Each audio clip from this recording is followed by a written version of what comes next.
Pois bem, então eu falei que o artigo 41A nos traz a chamada captação ilícita de sufrágio e que para que ocorra essa captação ilícita de sufrágio, há necessidade que o candidato dope o eleitor. O que é o dope?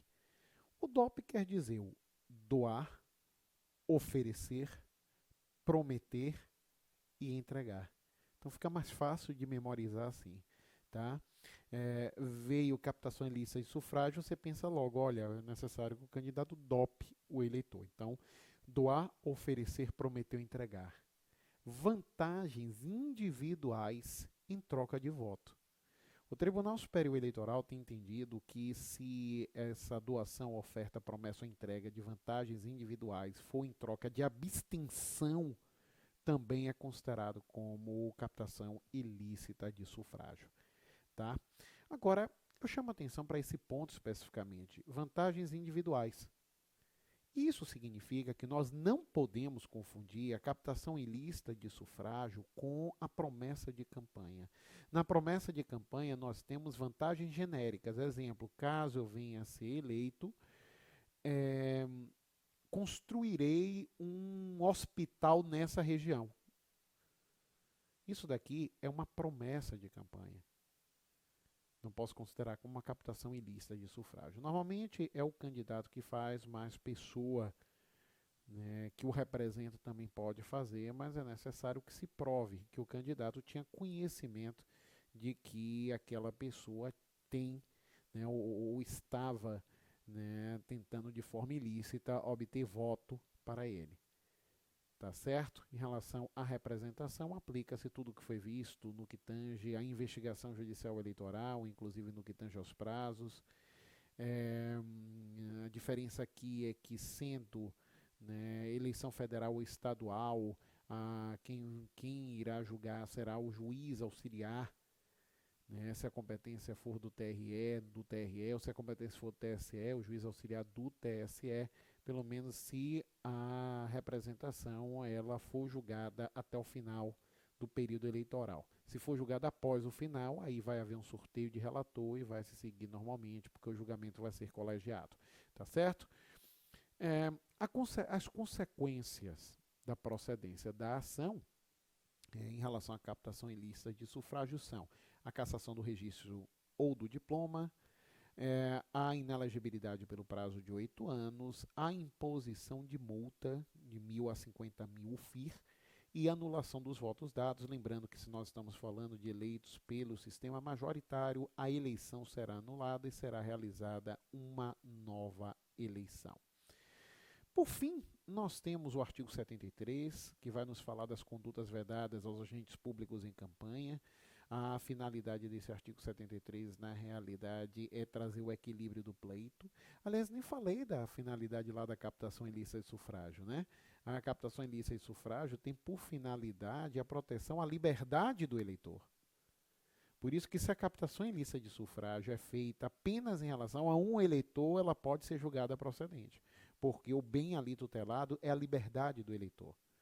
Agora, já em relação à conduta vedada a agente público em campanha, o bem tutelado vai ser o equilíbrio no pleito. Então, não é possível que determinado agente público se utilize de atribuições próprias, né, do exercício de seu cargo em benefício a alguma candidatura. Essas condutas vedadas a agentes públicos em campanha se encontram nos artigos 73 e seguintes da Lei 9.504. Esse artigo 73, inclusive, vai trazer a ação própria, que é uma representação, e vai mostrar que, por conta da procedência desta ação, nós podemos ter a multa. E aqui está um detalhe interessante, porque se o fato não for grave, é possível que seja punido apenas com multa. Se o fato não for grave, vai ser punido apenas com multa. Olha que coisa interessante, né? E se for punido apenas com multa, nós não teremos outras consequências a não ser esta penalidade pecuniária. Por que isso? Porque a inelegibilidade, que pode incidir sobre os condenados por representação em que se investiga a conduta vedada a agente público em campanha, essa representação, esses condenados, eles é, né, só sofrem inelegibilidade se há cassação de registro de diploma. Se não há cassação de registro de diploma, fala-se apenas em multa. Isso para corrupção eleitoral, isso para captação ilícita de sufrágio, isso é, é, para a arrecadação ilícita, né, arrecadação em gastos ilícitos em campanha eleitoral e condutas vedadas em entes públicos em campanha. Então, se não há cassação do registro do diploma, não há inelegibilidade, ainda que outra sanção seja aplicada. No caso da captação ilícita de sufrágio e da conduta vedada a agente público em campanha, essa outra sanção é a sanção pecuniária. Né? Agora, se eu aplico, além da multa, também a cassação do registro do diploma, haverá inelegibilidade e anulação dos votos dados. Lembrando que nessa situação, segundo o posicionamento atual do Tribunal Superior Eleitoral, os votos não são contados sequer para a legenda. Tá? É importante considerar que nessas representações, com base na Lei 9.504, o prazo vai ser de 3 dias quando se trata da captação ilícita de sufrágio, ilícitos é, na arrecadação e gastos em campanha e conduta vedada a agente público em campanha. Nessas 3 situações, o prazo vai ser 3 dias. Eu digo isso porque o artigo 96 da Lei 9.504 traz outras representações. Por isso, inclusive, nas resoluções do Tribunal Superior Eleitoral, essas 3 que foram vistas, que tem o rito do artigo 22 da Lei Complementar 64, são chamadas de representação especial. E as demais, com base no artigo 96, por exemplo, a representação por propaganda eleitoral irregular, é chamada apenas de representação, para que se diferencie, que o próprio sistema diferencie os procedimentos que realmente são diversos. No procedimento da representação, essa do artigo 96 da Lei 9.504, o prazo para interposição de recurso é de 24 horas, ou como nos traz hoje o TSE, de um dia. Mas quando se traz essas outras representações, que são chamadas de representações especiais, o prazo para interposição de recurso vai ser de 3 dias, apesar de previstas na Lei 9.504. Tá certo? Bom, agora nós chegamos em uma ação que tem base constitucional. Ela está prevista no artigo 14, parágrafos 10 e 11 da Constituição, em que nós falamos da impugnação ao mandato eletivo. É lógico que a Constituição pouco falou, até mesmo porque, por mais analítica que seja a Constituição de 88, tem certos detalhes que não precisam ser trazidos. Né? Então, nessa situação, você tem apenas a definição de quando é que essa ação se aplica, que ela corre em segredo de justiça e que o ajuizamento dessa ação de má-fé gerará responsabilização de quem o fez. Nós estamos diante, inclusive, de outra incoerência da Constituição Federal. Tá? A nossa Constituição Federal, que é tida, quem traz isso é Oscar Vilhena Vieira, que diz, olha, a nossa Constituição é uma everyone's first choice, né? Quer dizer, ninguém quis abrir muito mão de certos detalhes na hora que a Constituição foi promulgada, diferente da Constituição norte-americana, que houve um acordo e eles queriam, os constitucionalistas queriam certas coisas, mas depois essas coisas que eles queriam, eles foram dando um jeito, ou querendo de outra forma, ou deixando para lá, de forma que a Constituição ela fosse formada.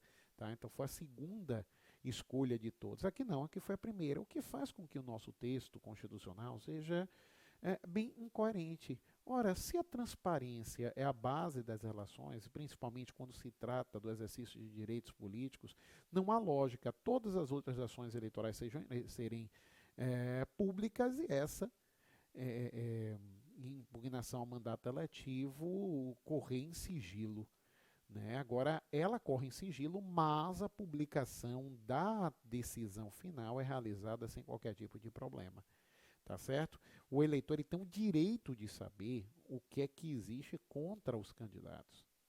Ah, João, mas se for de má fé? Se for de má fé, tem inclusive um crime novo, que é o do artigo 356A do Código Eleitoral, que fala, né, a denunciação caluniosa eleitoral, e se você ainda se utiliza, você replica isso para prejudicar alguém, você está cometendo crime. A pena mais alta do crime é 8 anos, então a pena, principalmente por direito eleitoral, cujos crimes não têm sanções assim tão pesadas, é uma pena alta. né? Bom, mas de toda forma, falando da impugnação ao mandato eletivo, qual a finalidade dela? Bom, a finalidade dela é cassar o mandato eletivo daqueles que praticaram alguma das condutas indicadas no artigo 14, parágrafo 10. Então, o artigo 14, parágrafo 10 da Constituição Federal vai nos trazer quais são as condutas que acabam sendo investigadas na impugnação ao mandato eletivo. Lembre-se que a interpretação aqui é uma interpretação restritiva pelo princípio da tipicidade eleitoral, que mostra que qualquer limitação aos direitos políticos também deve vir interpretada de forma restritiva.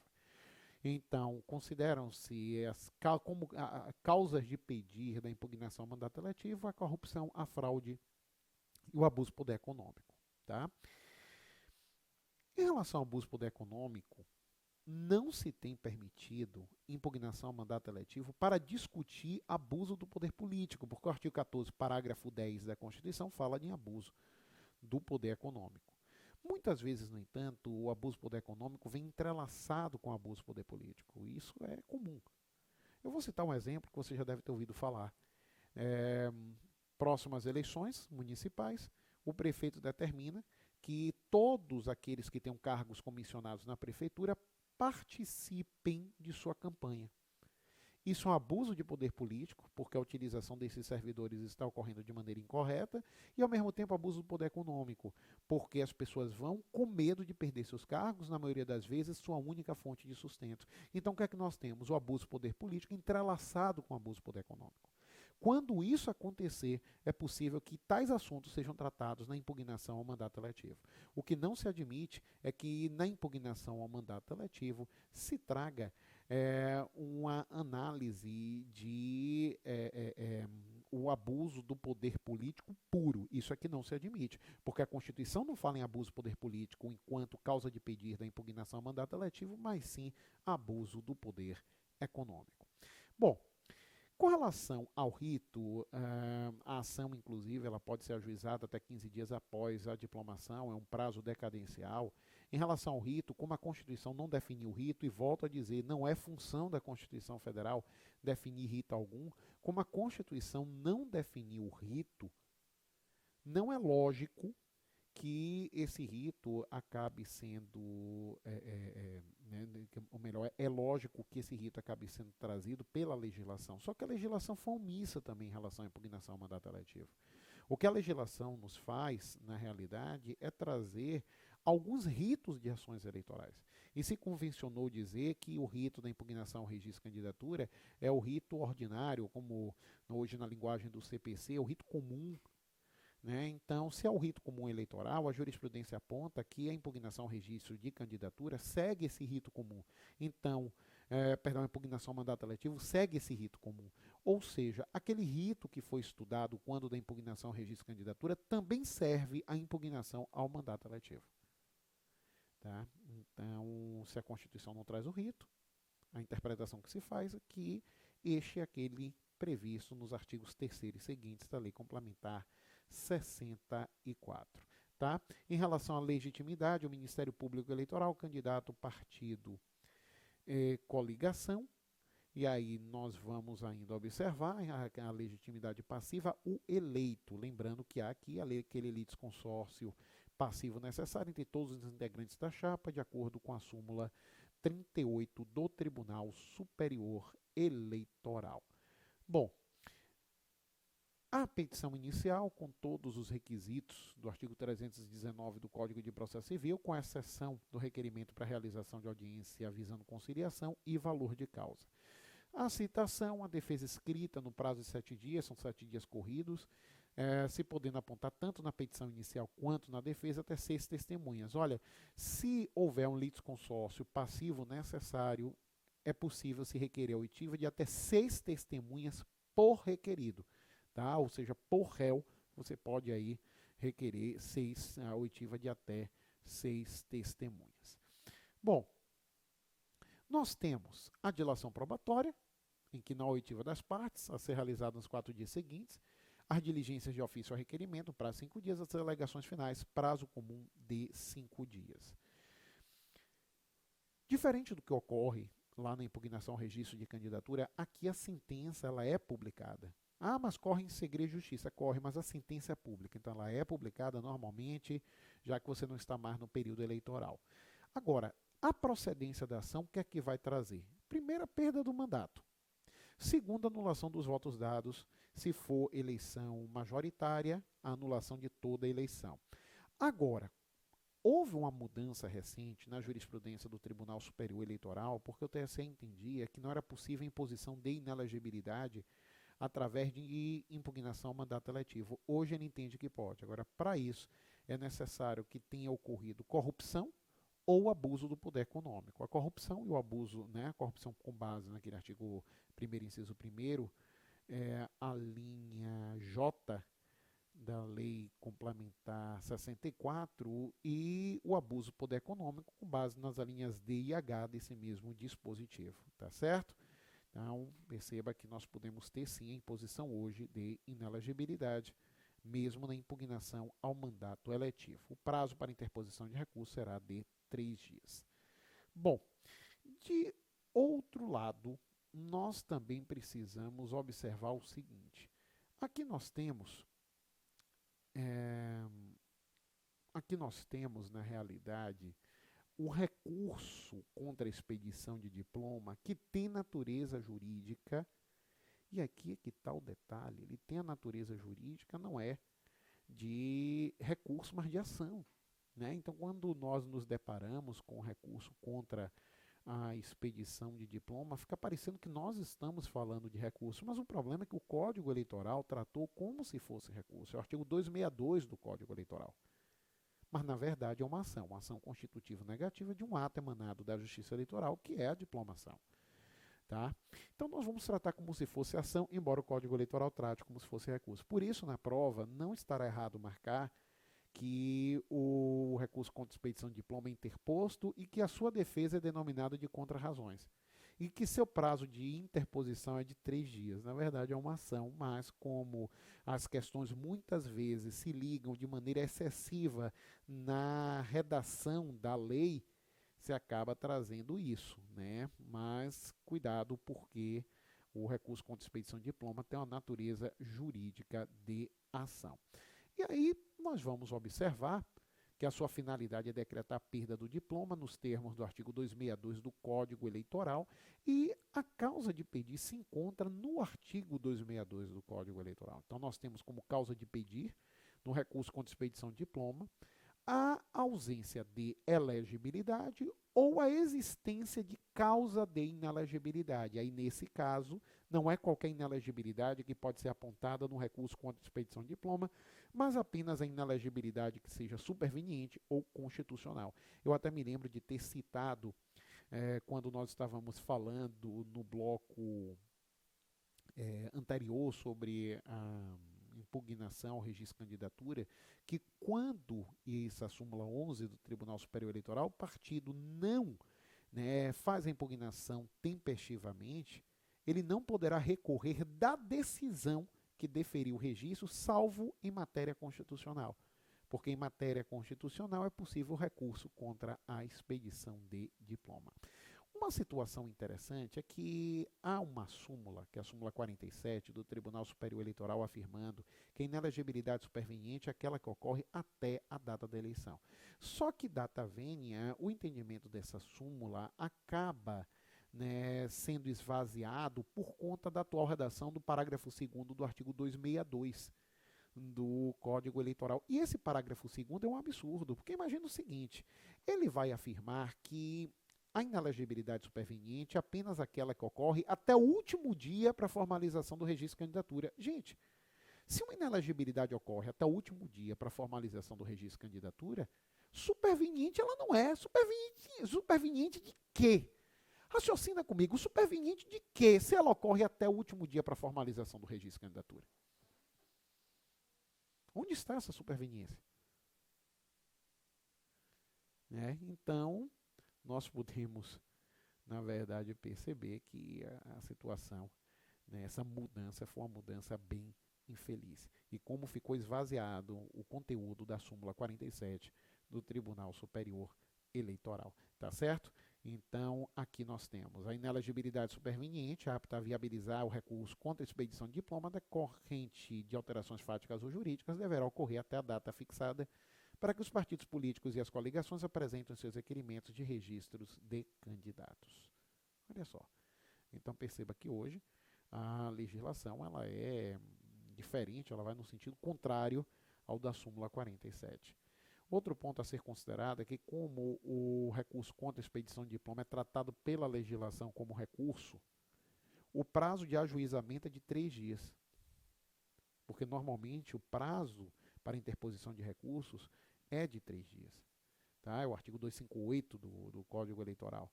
Então, nessa situação, percebe-se claramente como o Código Eleitoral tratou essa ação como se recurso fosse. Agora, um outro detalhe bem interessante é porque é um prazo decadencial, mas a legislação hoje afirma que esse prazo decadencial fica suspenso durante aquele período de 20 de dezembro até 20 de janeiro. Então, durante esse período, há a suspensão do prazo para o ajuizamento do recurso contra a expedição de diploma.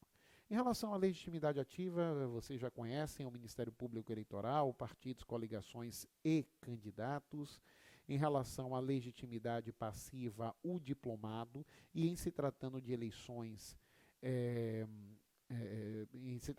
majoritárias, há um litisconsórcio passivo necessário com base naquela súmula 38 do Tribunal Superior Eleitoral, tá certo? Então aqui mais uma vez nós vamos ter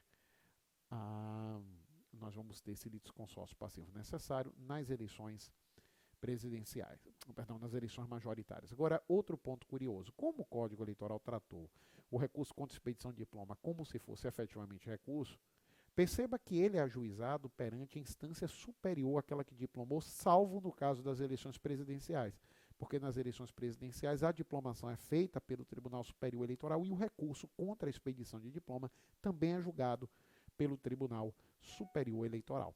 Tá certo? Então é essa situação que nós aqui vamos perceber. Dito isso também, há um rito, que é um rito muito parecido com o de recursos, em que você tem a petição inicial com os requisitos do artigo 319 do CPC, por favor, nada de pedir realização de audiência para tentativa de conciliação e nem colocar valor de causa, a notificação, a defesa que percebe a chamada de contrarrazões, no prazo de 3 dias, sempre 3 dias corridos, contagem dos prazos sempre será em dias corridos no processo civil eleitoral, sessão de julgamento, sustentação oral até 20 minutos e o recurso no prazo de 3 dias. Tá certo? Então, assim que nós vamos ter o recurso contra a expedição de diploma. É interessante observar que quando a decisão é prolatada pelo Tribunal Regional Eleitoral, o recurso terá efeito suspensivo, porque o diplomado continuará exercendo seu mandato normalmente até que o Tribunal Superior Eleitoral sobre ele venha decidir. Caso o recurso contra expedição de diploma seja julgado procedente, nós teremos anulação dos votos e a cassação da diplomação ocorrida, tá certo? Lembre-se que eu estou apontando a existência de uma inelegibilidade ou ausência de elegibilidade, logo o recurso contra a expedição de diploma não constitui ninguém em inelegibilidade, como se pode observar, tá certo?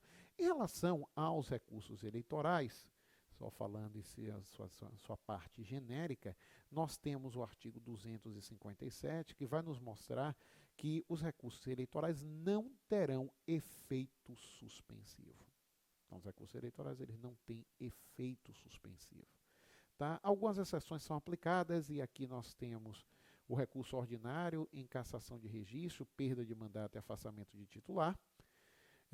Isso aí para que se tenha uma instabilidade no comando político daquela entidade. O artigo 219 do Código Eleitoral, que fala do recurso contra a expedição de diploma, quer dizer, enquanto o Tribunal Superior Eleitoral não julgar o recurso interposto contra a expedição de diploma, o diplomado continuará exercendo seu mandato em toda a sua plenitude. O artigo 26C da Lei Complementar 64, que fala que nas causas que envolvem inelegibilidade, o recorrente poderá requerer a expedição de efeito suspensivo, demonstrando verossimilhança em suas alegações e risco de dano irreparável na produção imediata dos efeitos da decisão recorrida. O artigo 16A da Lei das Eleições, que fala da candidatura sub júdice, e o artigo 37 da Lei Orgânica dos Partidos Políticos, que por sua vez vai nos falar da decisão que desaprova as contas partidárias, contra essa decisão cabe recurso. E esse recurso tem também efeito suspensivo. É importante observar que o prazo para interposição de recurso será em regra, 3 dias. Então, em regra, o prazo vai ser de 3 dias, tá? Para que esse prazo seja excepcionado, é necessário que a exceção venha trazida pela própria legislação eleitoral. Se eu questionar para vocês, embargos de declaração na Justiça Eleitoral, qual prazo? 3 dias. Ah, mas o CPC fala que é de 5 dias. Sim, mas nós estamos falando de uma interpretação, né, pelo caráter da especialidade. Então, aqui o prazo vai ser de 3 dias. Agravo para o TRE, ou, perdão, para o TSE ou para o Supremo Tribunal Federal, também 3 dias. Recurso extraordinário eleitoral, 3 dias. Recurso especial, 3 dias. Então, somente quando a própria legislação excepciona, como, por exemplo, nos pedidos de direito de resposta, o prazo para interposição de recurso é de 1 dia, ou seja, 24 horas, conforme lá previsto no artigo 58 da Lei 9.504. Então, o que nós temos sempre aqui nessa situação,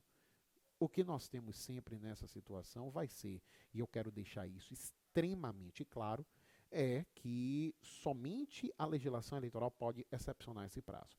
Tá? Se não é na legislação eleitoral, é o Código de Processo Civil, é o Código de... Não, aí você não tem como excepcionar esses prazos do direito eleitoral. Tá certo?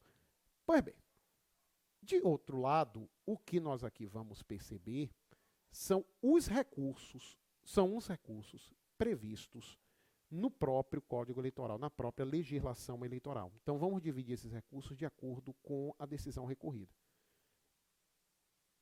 Em que nós vamos aqui observar, contra o juiz eleitoral, cabe o recurso eleitoral, esse recurso eleitoral também é chamado recurso nominado. Cabe o recurso eleitoral e cabe, né, os embargos de declaração. Contra decisões da junta eleitoral, cabe recurso eleitoral, cabe recurso parcial. O que era esse recurso parcial? Esse recurso parcial ele era aplicado quando se tinha, né, uma contagem de votos em cédula. Quando se tinha uma contagem de votos em cédula, você tinha esse recurso parcial, porque, fazendo a apuração, havia uma impugnação, e contra essa impugnação cabia um recurso, era chamado recurso parcial. E por que era chamado recurso parcial? Porque não era recurso de uma eleição, era recurso de um voto. Agora, contra as decisões do TRE, cabem recurso especial, recurso ordinário, agravo, embargos de declaração, recurso parcial e agravo interno.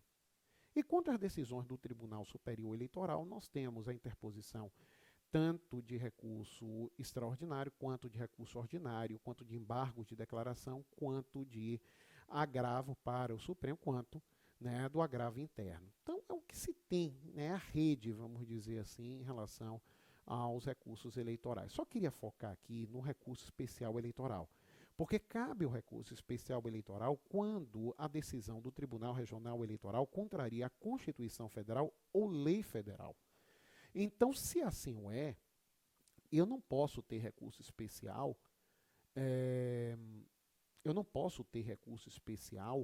contra estatuto de mandato eletivo, contra a lei municipal, contra a lei estadual, contra regimento interno de tribunal, porque se fala em lei federal. Agora, curiosamente, as instruções do Tribunal Superior Eleitoral, elas têm força de lei federal. Apesar delas não serem leis, elas têm força de lei. Então, tem-se admitido a interposição de recurso especial contra decisões que contrariam instruções do Tribunal Superior Eleitoral. Então, cabe recurso especial eleitoral quando a decisão contraria a Constituição ou lei federal, ou ainda quando houver divergência na interpretação da lei entre tribunais eleitorais.